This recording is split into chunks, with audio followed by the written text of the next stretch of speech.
Sweet. You hear me? Oh, I got nothing.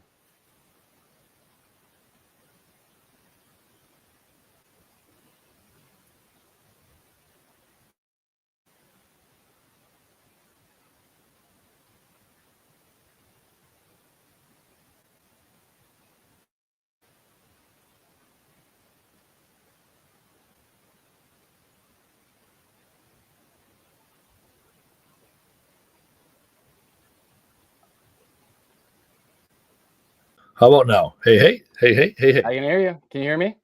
There we go. We're only 43 seconds in the episode before we had audio. No big deal. We'll finish that. We'll fix. You know what? No one's live right now, so we'll fix that in post. All right, here we go. Episode 158 of the Trash Talk Business Podcast. This is our weekly opportunity to come together to build our junk removal dreams. As always, I'm your host, Andy Wines, owner of Camo Crew Responsible Junk Removal outside of Milwaukee, Wisconsin. And today, I am joined by Casey Krangle. Casey is one of our service managers here at Camo Crew. He's been in our business since 2017. He had a break in service. He came back.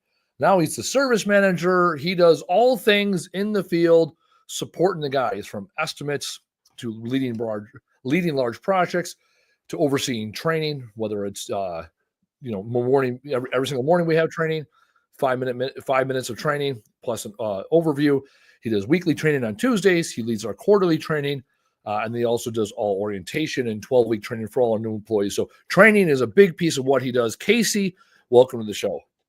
Thank you, Andy. And I would like to start out by prefacing here that I am not in a utility closet. This is my office. I do just keep uniforms and all those things in my office here. Fair. So with the backdrop there, yeah. Yeah, there we go. Thank you. Thank you for having me. Yes, because uniforms, when they're left in the open, have a tendency to grow legs and walk out the door. So yes, having uniforms under lock and key, especially when we're consistently hiring guys and giving orientation, that is key. All right. So Casey, let's talk. How did you get here in the first place, and why are you still here? Yeah, definitely something that I've thought about recently. Because I could go back to as far as the journey that I've been on. I could take it back 10 years ago, and I could talk about all the hard work that I've put in to get to this point, and the opportunity that I've been given by you to come in as your service team manager here. I think it even goes a little bit deeper though than that, right? As of a year and a half ago, right, with the vision that I was given from you, Andy, the owner of the company, the vision and the purpose that I was given for the role that I perform here, right? My purpose being to empower the people around me all day, every day, and educate people on why we do things and how we do things here at Camo Crew. So I think that's important in understanding why I'm here, how I got here, is that I was given a clear vision and a purpose as to why I should be here. And I think that helped with me being able to see things clearly here, where we're headed. And I wanted to be a part of this team. So, yeah. So let's talk about that. So you joined in 2017. We were in the backyard. That's correct. Were glorified chucking the trucks. We were part of a franchise, but it was not the business you saw we see today. What are some of the biggest changes going from, a 3-truck backyard operation, owner centric, half a dozen employees or so to now, 20 plus employees, 10 service vehicles, 30,000 square foot warehouse. What are those changes? Because you also had the opportunity where you jumped, you were gone for 4 years. Yeah. And so going from, 2019 to 2023, not being here and coming back 2 years ago, what were those big jumps, those big shifts you saw within our business? Well, I mean, obviously the warehouse, I was here for the very beginning parts of the warehouse, but was, I had left shortly after. The warehouse, going from the backyard to this, we're just over 30,000 square foot building that we have here, that we store all of our material in. right? All of our recoverable material. The warehouse is a huge addition to the process that we have here. We're able to recover more material. We're able to sort through and process more material, and we're also able to have more equipment. Right, we have more equipment. We have, I think we were running truck and trailer. That was primarily what we were running, and we had one box truck. Rest in peace, Colossus. But we've got 4 26-foot box trucks here. We've got 3 NPR dump trucks. We've got a smaller, 16-foot box truck, and we still have truck and trailer options there. Yeah. So we're able to do more on that level. We're continuing to grow in that sense. And, I would say, so I came back on in April of 2023, right? And from April of 2023 to it was January of 2024, right? I didn't have the clear vision at that point in time, right? I wasn't sure what my purpose was here. And you and I have had these conversations. We've been very transparent about that. Yep. And you came back into the business. It was later in that year, it was later in the year in 2023 that you came back into the business, and you took the business, you took the bull by the horns when you came back into the business, right? And the people that weren't fit for where we were moving saw their way out, quite honestly. And the people that myself, that were able to see the vision and see the potential of where we could be, where we could go, stuck around. And I think that was a very short list. It was you, myself, and Jerome. That was it. That was it. So at that point, yeah, we I think that was the biggest change, right? Because then we started building on our leadership team. We started bringing in the right people, right? We talk about it in EOS, right people, right seat, right? We started bringing in the right people for the right seats within our leadership team. And once we got that down, and once we started bringing in the right people, right, we brought in Chris for sales. We brought in Mike in logistics operations. We brought in Andrew as our integrator. Once we filled out the key positions, some of the key positions in our leadership team, we started focusing more on our service team, right? Because we got to have right people, right seats in our service team too. We developed values for, what type of people we want to attract here and bring into our organization. Hunger, dependability, camaraderie, esprit de corps, those are the values that we make hiring, firing, promoting decisions based on, and those are the type of people that we want to attract here. So then that started turning in the right direction, and we started bringing in the right people, and the people that wanted growth, the people that wanted to be here, the people that cared about our mission are the people that stuck around and are the people that are still here today. So that was another, I would say, big change. It didn't occur back while we were in the backyard days, but since I've been back in April, that was something that changed for the better of this company. Was getting the right people in the right seats. So what I love about that is, so we implemented EOS 18 months ago, and even when you're talking right people, right seats, that's a huge tenant. There's 6 components to EOS, and one of them is people, the people component, and it's all about the right people in the right seats. And all too often what businesses do is they hire people and they find a place for them, versus saying, okay, this is what the organization needs, and now we have to go find the person that fits the seat that we've already developed. And over time, those seats and people change.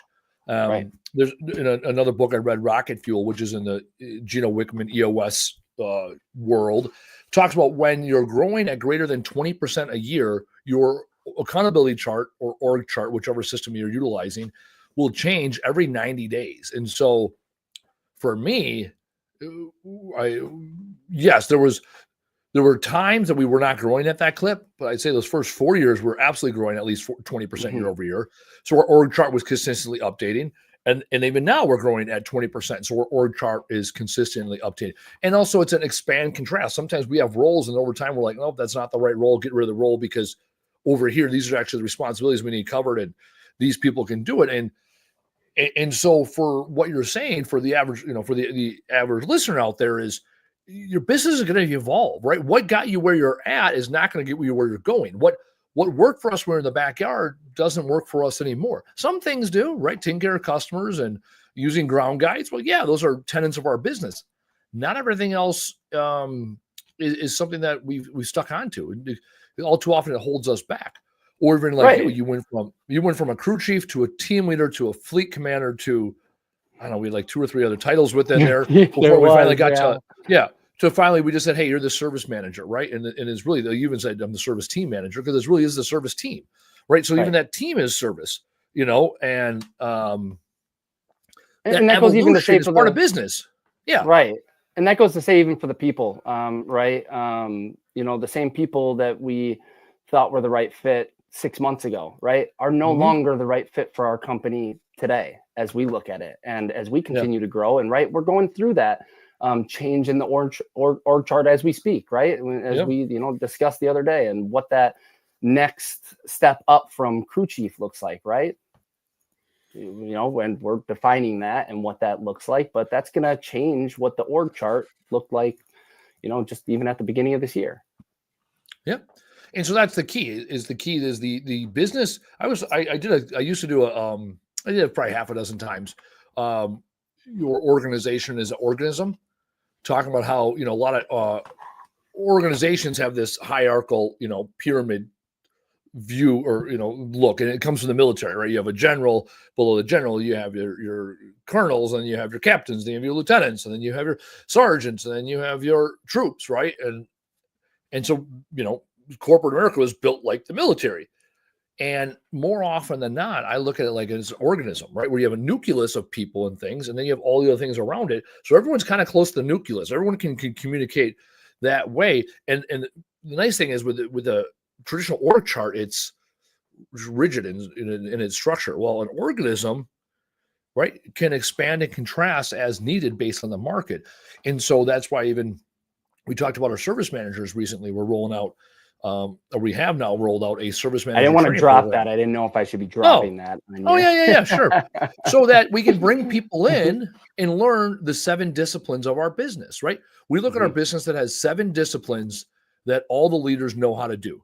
And so Mike, who's our sales guy, he knows the 7 disciplines. Casey, who's our service manager, knows the 7 disciplines. I know them and Crum knows them. And so that's inside sales, outside sales, estimating.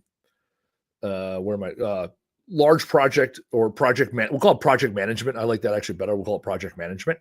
Yeah. Training, operations, warehouse. Those are the 7 disciplines of our business. And when you know all 7, this is all the business all works together, right? And there's other aspects to our business, absolutely. HR, marketing, right? Accounting. Those are on the periphery. The things that we do are those 7 things. And when we have an expectation that our service managers, operations managers, all these people understand those 7 tenets. Because when you understand those 7 tenets, you can run almost any business out there. Right. And then a lot of the other stuff, accounting, HR, marketing, you either sub that out or you hire that or you find a specialist or whatever the case is. Like for me, I act as our CFO. I love numbers. A lot of business people, a lot of business owners struggle with numbers. That's something you can hire out. Hell, I'm a fractional CFO. You can hire me, right? Doesn't mean I can come in and do your inside sales, your outside sales, your estimates, your project management, right? No, those are the disciplines within the business that allow a junk removal company to thrive. And so, our service manager training program really came out of what retroactively looking back at it, what has worked in the past. It's like, well, Casey and Mike both started in the field. They learned this and then they learned that and then they learned that. And you have to learn this before you can learn that, right?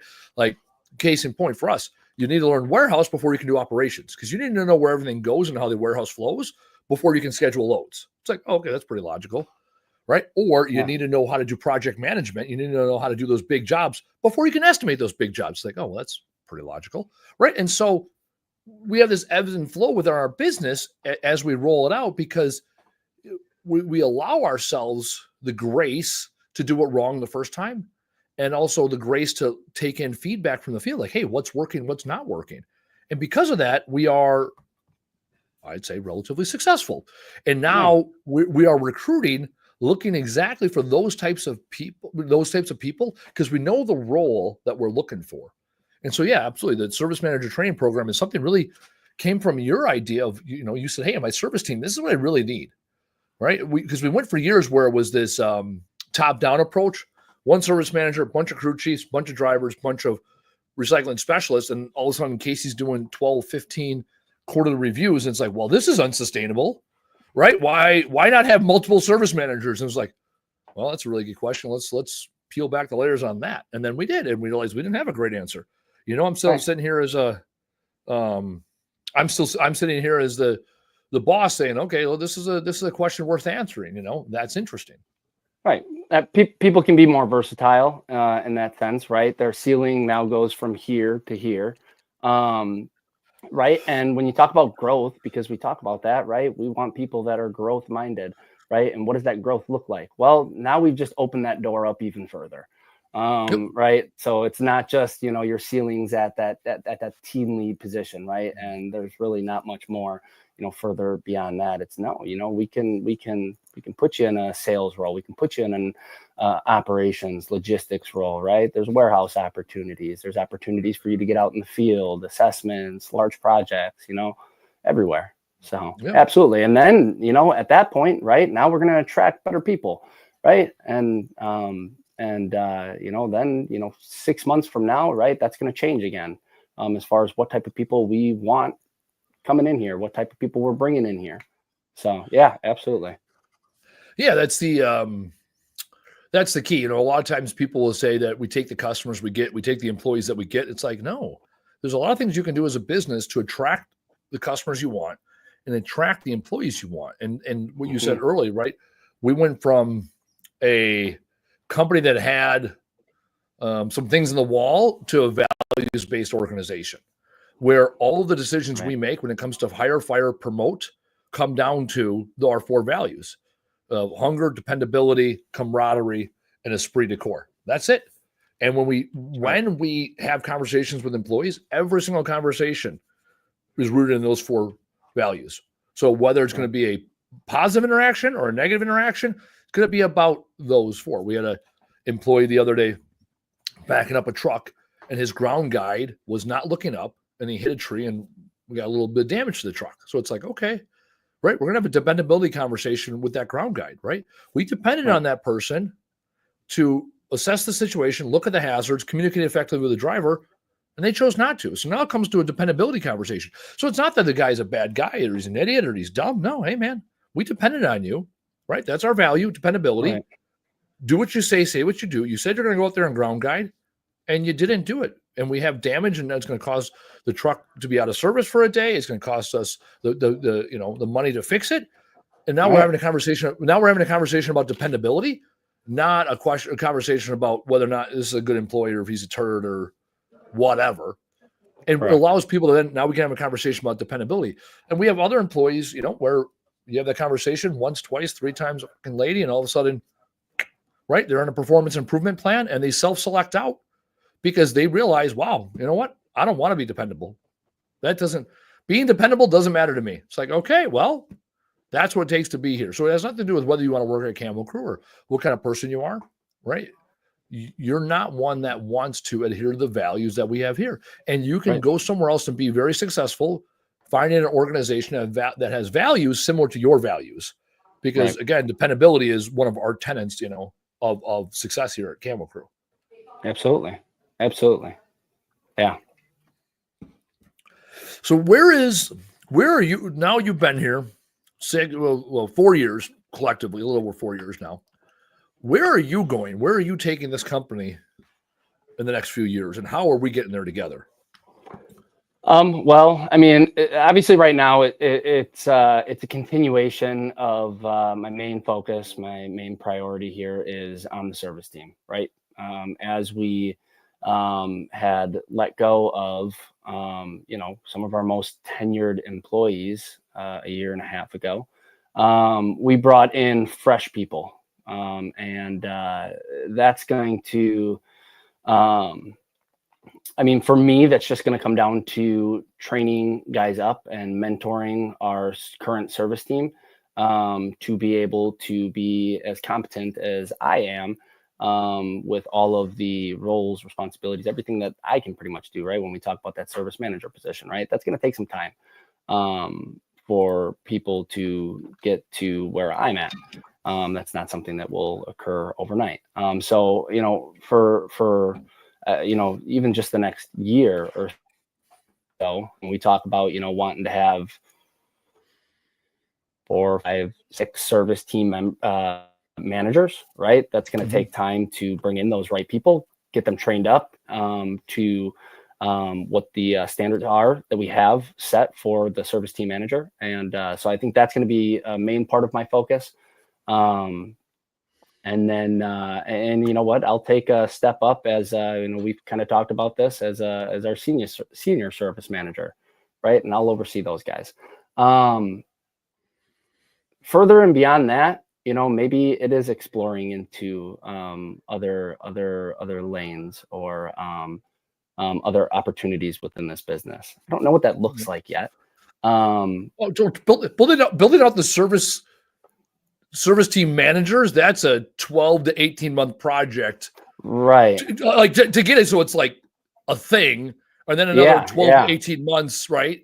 So it's a 2 or 3 year project to get it where it's like, oh, we are rocking and rolling, right? Because it's going to take 12 months to build it, right? Build the plane as we're flying it, plus bring the people in, and then say, yeah, okay, maybe they're at a point, or not maybe, they'll be close enough to where you're at after a couple of years, because we'll be intentional in this first year. And then it'd say, well, what else can we do? How much can we expand? When I look at our business, it's 6, 6, 6, 6, right? It's 6 service managers, 6 crew chiefs, 6 drivers, 6 recycling specialists. That's us at full scale. It's not going to happen this summer, right? Maybe next year. And by next year, we're going to need, instead of 24 people, we're going to need closer to 30 people next summer, right? So then we'll pick up guys in the summer as far as college kids, high school kids. So we'll fill out those last 4 to 6 people with recycling specialists that are, relatively temporary. However, 6 service managers, that's 1 year from the day of launch that you get your first service manager. It'll take us 6 months to recruit. So it's going to take 18 months, basically, probably, from the day we start the service manager training program to get 6 people fully trained and vetted. And that's with no hiccups along the way. And as we know in life, there's always hiccups. No, absolutely. And yes, I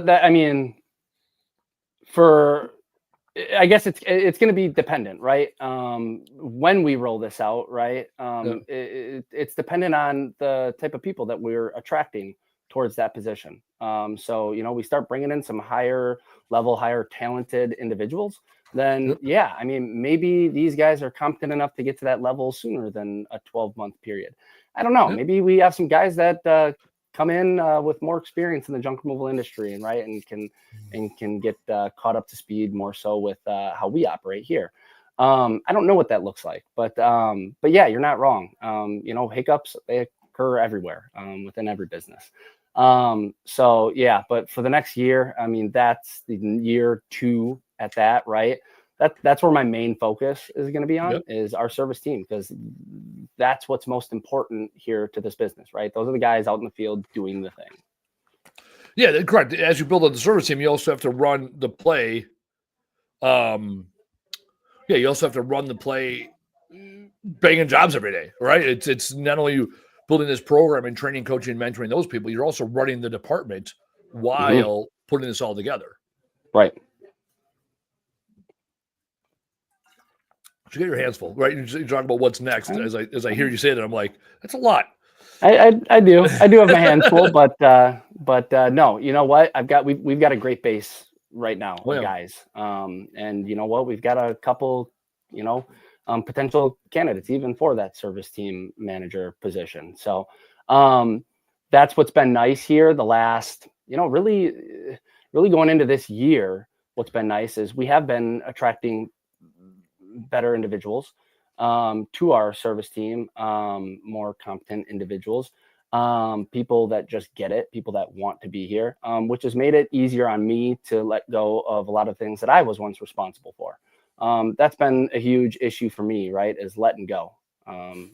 I can do it best. I can do it better than anybody. I can do it quicker than everybody. So I'm just going to do it. Right. And you know that you've called me out on that.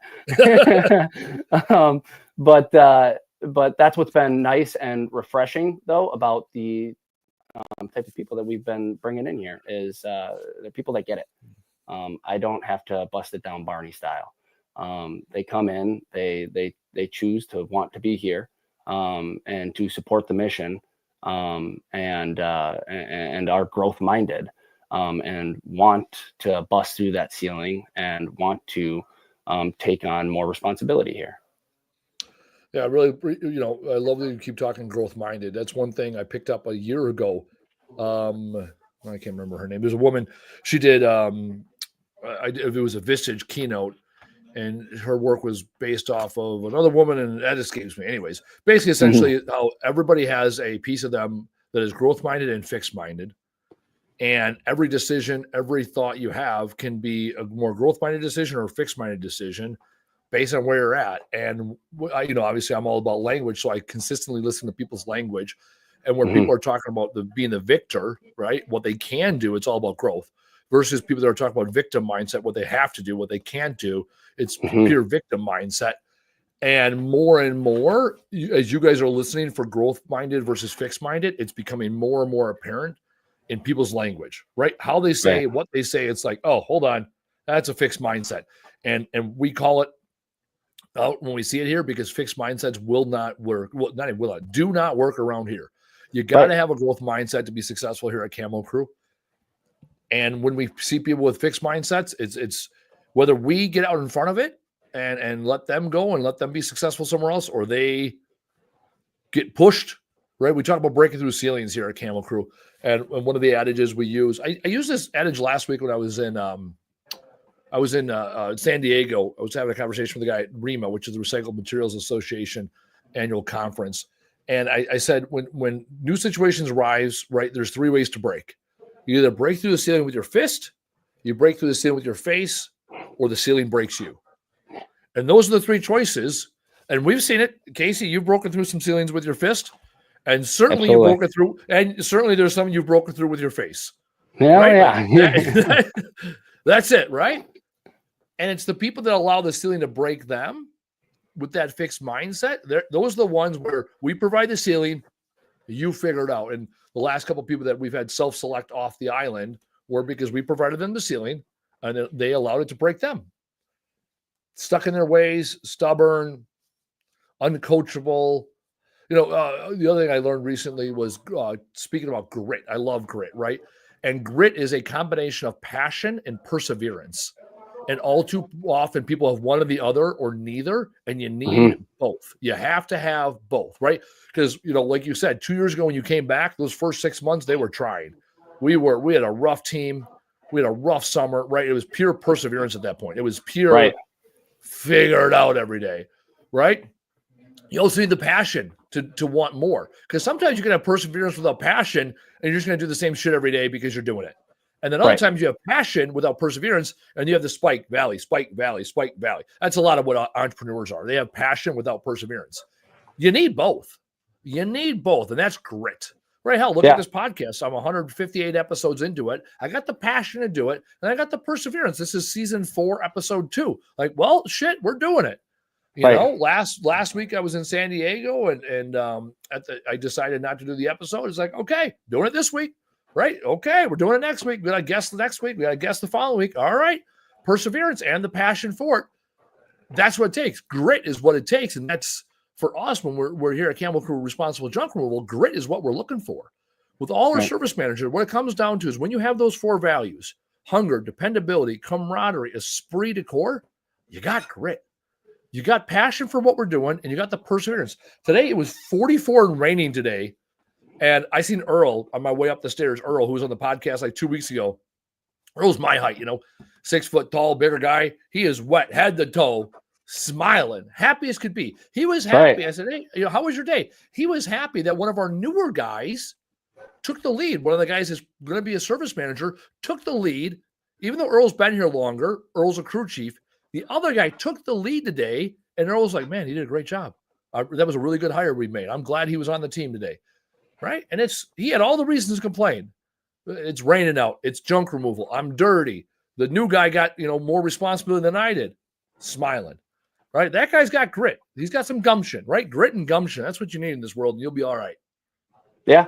I could not agree more. And right. And how else do we continue to grow as an organization without giving other people opportunities? Right.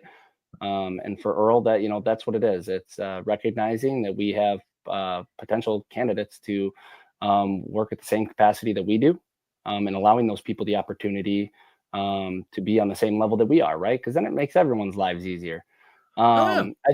I think a big issue that we deal with, and what I see a lot, as you know, I do all of our interviews. So in-person interviews for my service team, which is awesome. It's something that I've taken on the responsibility for here earlier this year.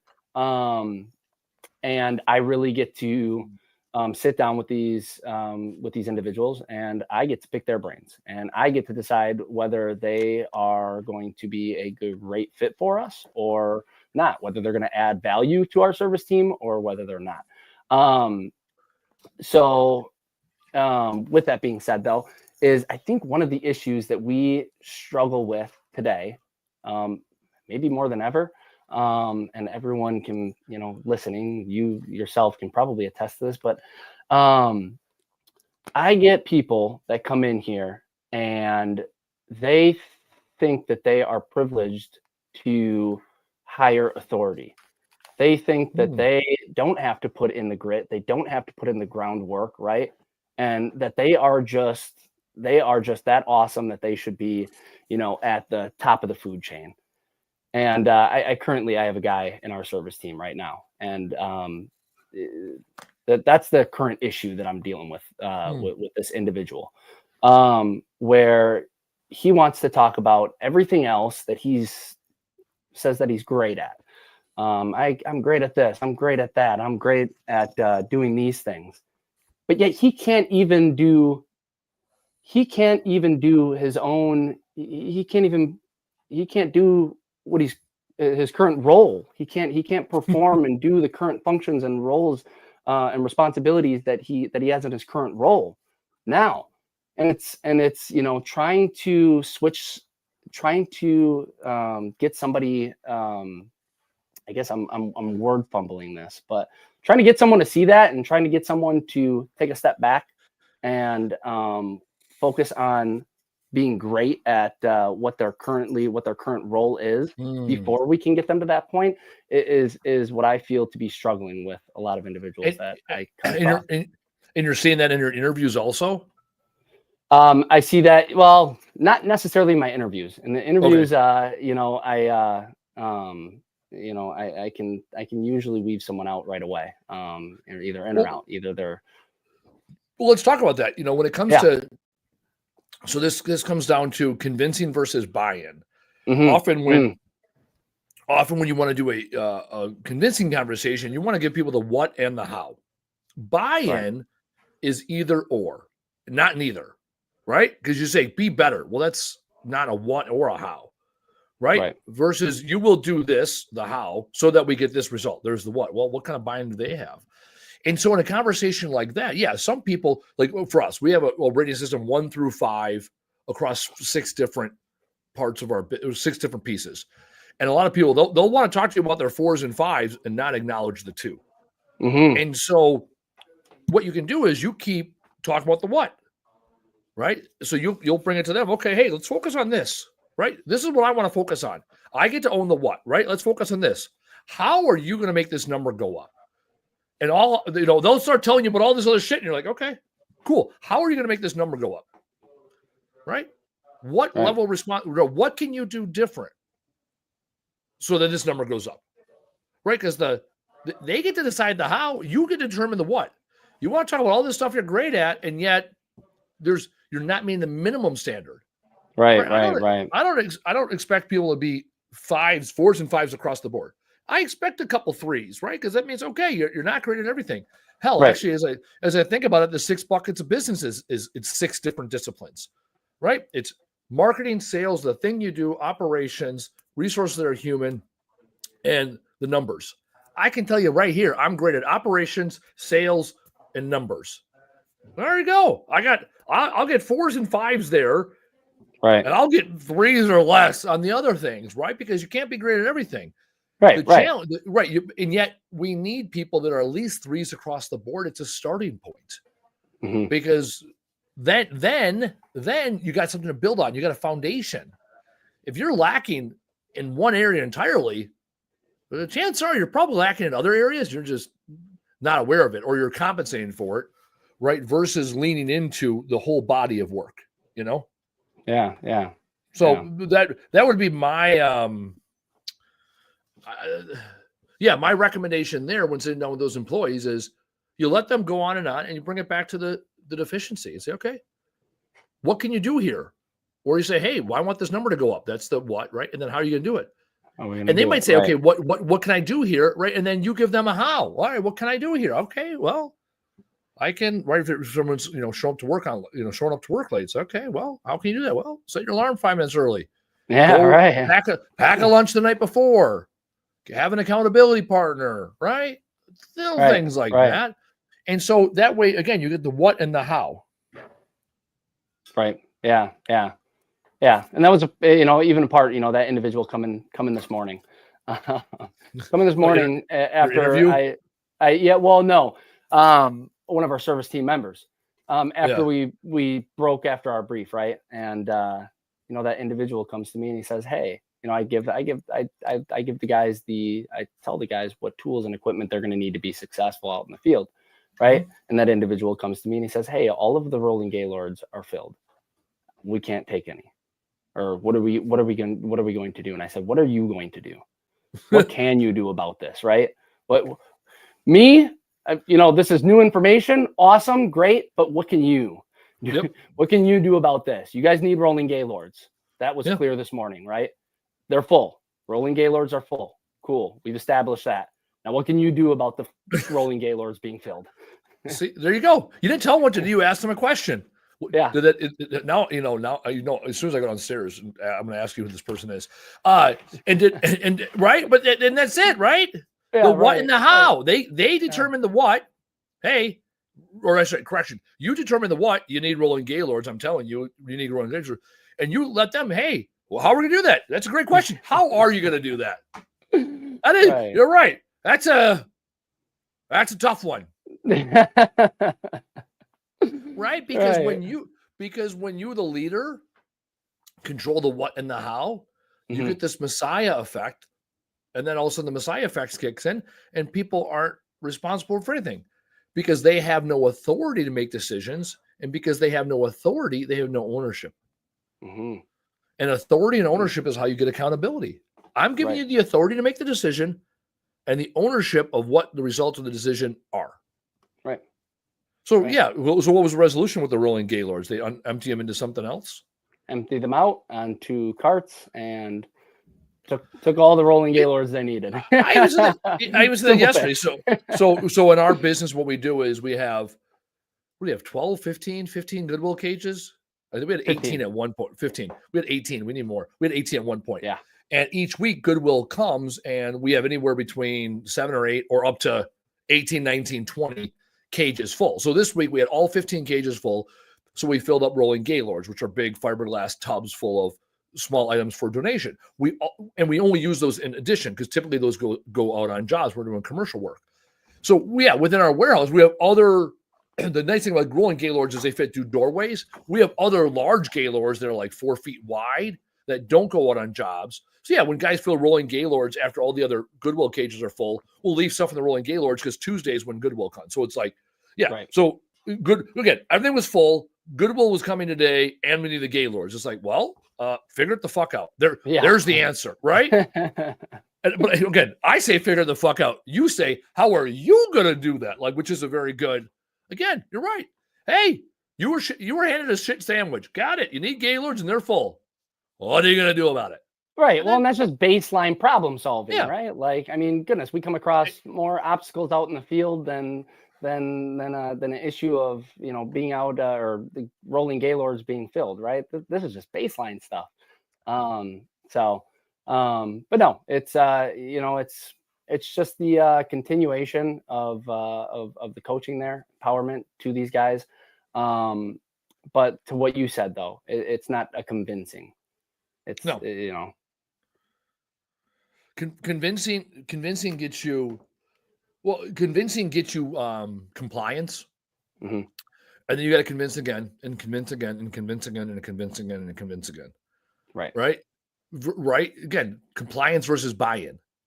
The convincing piece is the buy-in is they shift their mindset or they shift their behavior. So you're convincing them to own the problem, not to here's the solution.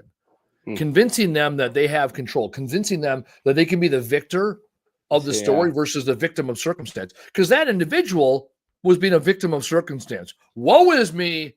Look at this. A situation that I did not create now constitutes me going out of my way. Right? Again, they're a victim of their circumstance versus a victor of the story.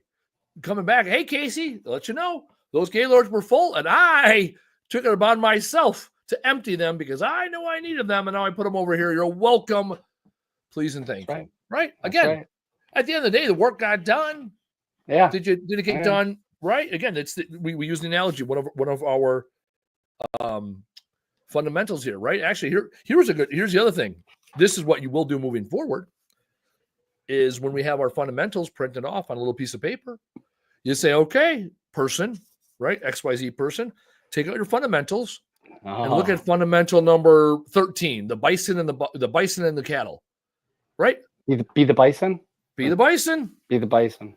Be the bison, one of our fundamentals. So Casey, tell the audience what is our fundamental be the bison. Being the bison is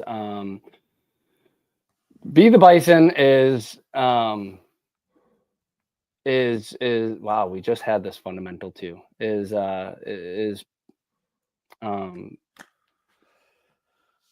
gonna have to help me out here. Being the bison is not a problem. Pushing yourself. Is more so it has to do with pushing yourself through the storm, right? Weathering yourself through the storm, no matter what the circumstance. I guess I'll let you take more of the reins on. Well, that's fine. Yeah. So there's the adage of the bison and the cattle, right? When the storm comes over the horizon, the cattle will run away from the storm. And what ends up happening is the storm catches them from behind when they're already worn out, and it stays over them because they continue to run. And so now as the storm comes, they're running, the storm stays over them longer. It kicks them in their ass and gets them while they're weakest, right? And by the time the storm passes, they're defeated. The bison do the opposite. The bison see the storm coming over the horizon. They charge the storm. So now they're hitting the storm head on, right? And as they hit it head on, they spend less time in the storm. They hit the storm with violence and veracity because they're hitting it at their own speed. They're hitting it when they're ready to hit it. And so it's about being proactive versus reactive. So there you go. What you can do in a situation like that is say, okay, bins are full. What would the bison do? Right. And if they're like, I have no idea what you're talking about, you're like, all right, cool. Pulled out your fundamentals. All right, I got my fundamentals. What is number 13? Be like a bison. And you have them read it. Because again, now it's the what and the how. So now we've told them how to do it. Here's the fundamental. This is how we do things at Camel Crew. And you look at them. Okay, based on the how, what are you going to do? That's right. Well, I suppose I should empty the bins and not bitch to my boss. All right. Sounds good. Right. And you'll have that conversation until you no longer need to have that conversation. Because when you solve the problem, you'll always solve the problem. Versus you have the conversation once or twice. Once the guys know that your answer to most questions is going to be, what do our fundamentals tell us? They already have the answer. What do the fundamentals tell us? And more often than not, the fundamentals come down to the magical 4 words. Do the fucking thing. Whatever it is, right? Empty the bins. Get out and ground guide the truck so you don't hit the tree. Right. Pick up the radio. A lot of the things that we have struggled with historically, we'll continue to struggle with from time to time. Come down to the basics of doing the thing, right? You've been trained the thing, you've been taught the thing. Did you actually do the thing? Right. Absolutely. And if the thing is asking the question, okay, you can ask a question. Don't expect me to give you the answer. You can ask a question. I might come back with another question. Yeah. Like when he said, what are we supposed to do? That's the other thing we learned the last month. Eric Coryell gives team training. I got it through Vistage. Eliminating the words like we, us, the company, the management team, the team, eliminating all those words within our organizations. Organization. Why is that? Tell me a little bit more about that. Okay, because look at this situation. What did he say? What are we going to do about this? Right? Sure. Right? No, what are you going to do about it? Or how often do we hear this? Right? Nobody puts things in the right spot. The service team keeps fucking this up. Let's hold on. Who on the service team? Right. Or you'll get someone coming personal in. Personal accountability. You know, I hear this all the time, right? We need to do a better job, XYZ. Okay, hold on. Who is this we shit? Who needs to do a better job? Because me, Andy, I'm doing a great fucking job. Right? So, or Alex the other day was like, we got to do a better job organizing the mattresses. It's like, okay, well, there's 15 guys in the field. Which guy? Be very clear. Right.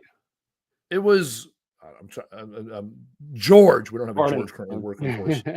We have a Jordan. Jordan's. I'm not going to call it Jordan. Right? George needs to do a better job in the mattresses. Okay, that's clear accountability.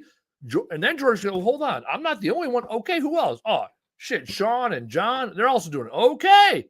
So George, Sean, and Job all need to do better job stacking mattresses. Okay. So that means 3 out of 12 guys are fucking it for everybody. It's like, well, all right. That's better than saying we, because we, again, that the old adage. Do we sell it? We had it hang up in operations for the longest time. Somebody, everybody, nobody. Remember? Yes. I do remember that. Actually, Mike would present that. He would leave off his presentation for our quarterly training days with that. Yeah, here we go. That's not my job. This is a story about 4 people named everybody, somebody, anybody, and nobody. There was an important job to be done, and everybody was sure that somebody would do it. Anybody could have done it, but nobody did. Somebody got angry about that because it was everybody's job. Everybody thought anybody could do it, but nobody realized that everybody would not do it. It ended up that everybody blamed somebody when nobody did what everybody could have done. So who are you? Everybody, somebody, anybody, or nobody? That is a choice you get to make every time there's a situation. So that's one of my favorite adages. Because once you say that, it's comical and it's dumb, and yet it's so true. It's like, who's on first, right? You can go around for hours and yet say, okay. So everybody knew what the job was. Anybody could have done it. Nobody did it. And now everybody's pissed. It's like, well, hold on. That was ridiculous, right? Now change out one of those bodies with a person, and now we're somewhere.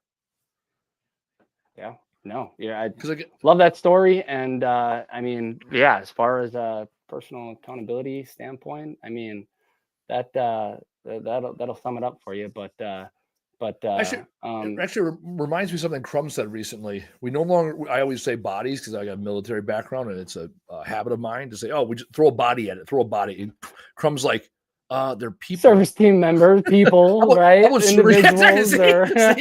It's like, they're people. I'm working on that myself. I know. I've caught myself slip a couple times. I know. I'm like, just throw a body at it. Yeah, find the minimally qualified body, throw a body at it. I know. So there you go. A body is somebody, everybody, nobody, everybody. There you go. There's your body. That's funny. Right. Yeah, Crum's like, they're people too. I'm like, okay, fine. Again, shifts over time. Crum is much more empathetic and understanding than me. I'm like, throw bodies at problems. Let's fucking go. Which again, very limiting self-belief, very fixed-minded of me. I got no problem calling it out. Call a spade a spade. All right, let's get to the big finish. We got all-team dinner. We get all-team dinner coming up here. I can hear the guys clanking in the background. I'm sure they're sitting outside your office waiting for us to get off this podcast so we can go eat. So that's something. I'm surprised nobody's walked in here yet. I know, like, hey, I can see you. So that's something we do once a month. We do all-team dinner here. Rebranded. It used to be family dinner. Now it's all-team dinner. Reason being is we're a team. We're a team. We're competitive. We have players.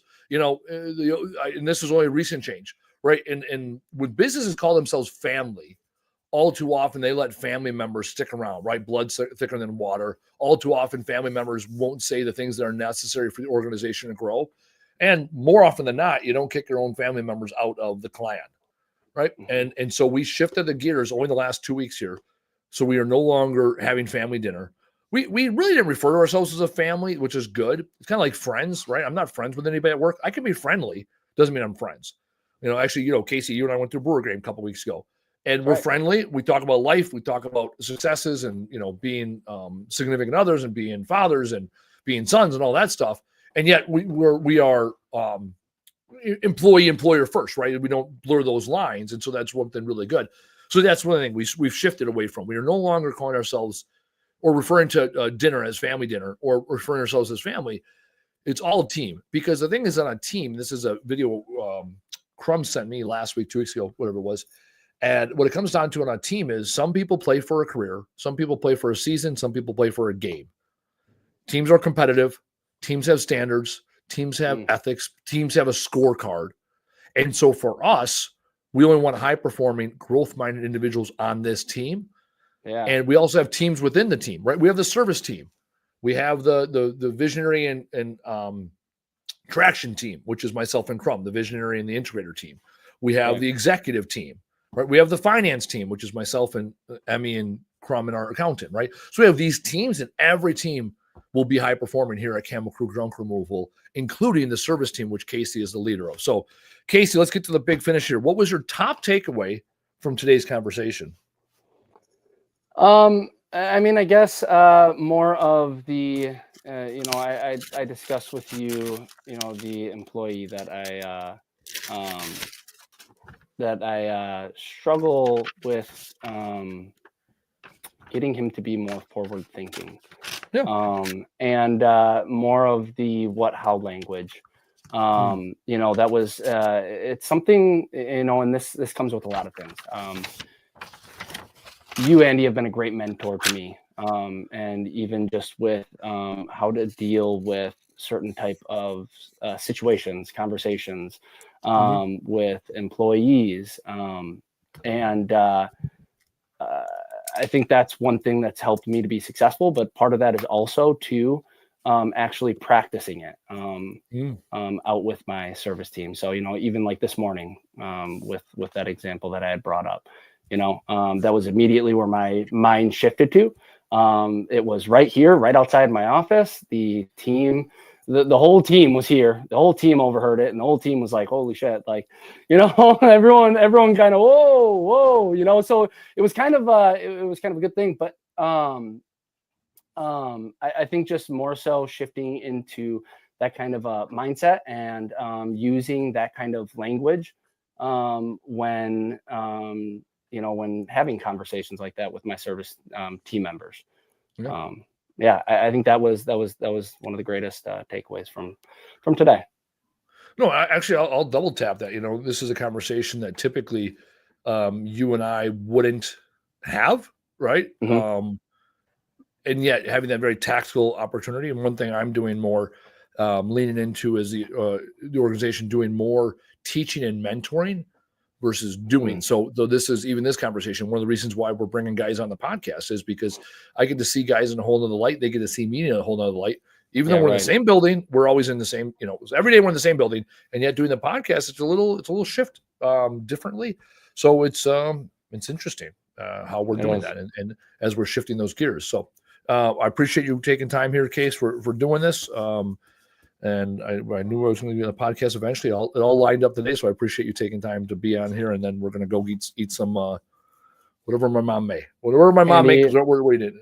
Well, it's always every time she makes something, it's always she knows. Mama knows how. Mama knows how to cook. So she does know how to cook. Yeah, stay on the show here.